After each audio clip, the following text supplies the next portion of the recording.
Bapak Audi Joynaldi.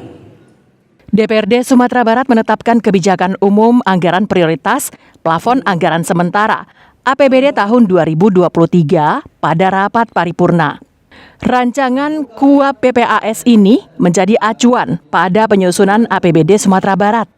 Dalam KUAP PPAS ini tercantum pendapatan asli daerah sekitar 6,3 triliun rupiah.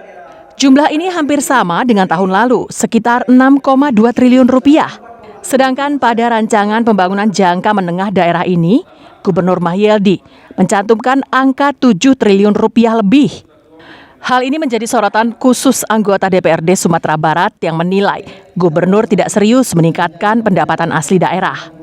Menurutnya, Gubernur harus menggali lagi sumber-sumber pendapatan asli daerah, kemudian mencari dana-dana perimbangan keuangan daerah yang bersumber dari APBN, dan mengejar lagi dana insentif daerah.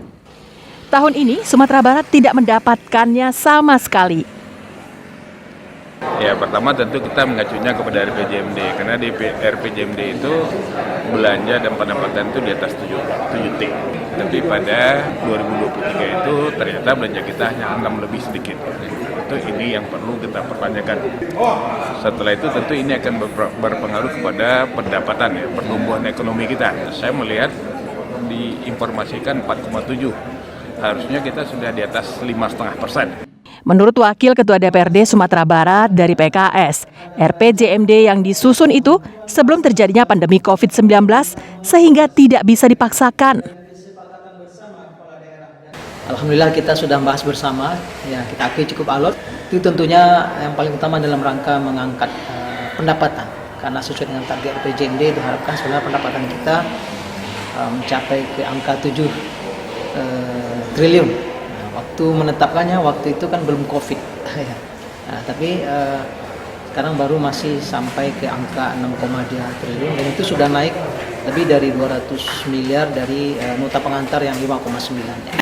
Anggota DPRD juga menyoroti pertumbuhan ekonomi Sumatera Barat tahun ini yang hanya 4,7%. Seharusnya pertumbuhan ekonomi Sumatera Barat sudah di atas 5,5%. Jika APBD tahun depan tetap 6,3 triliun, dikhawatirkan tidak akan mampu untuk meningkatkan pertumbuhan ekonomi mencapai 5% lebih. Laudia Juhardio Anse melaporkan dari Padang.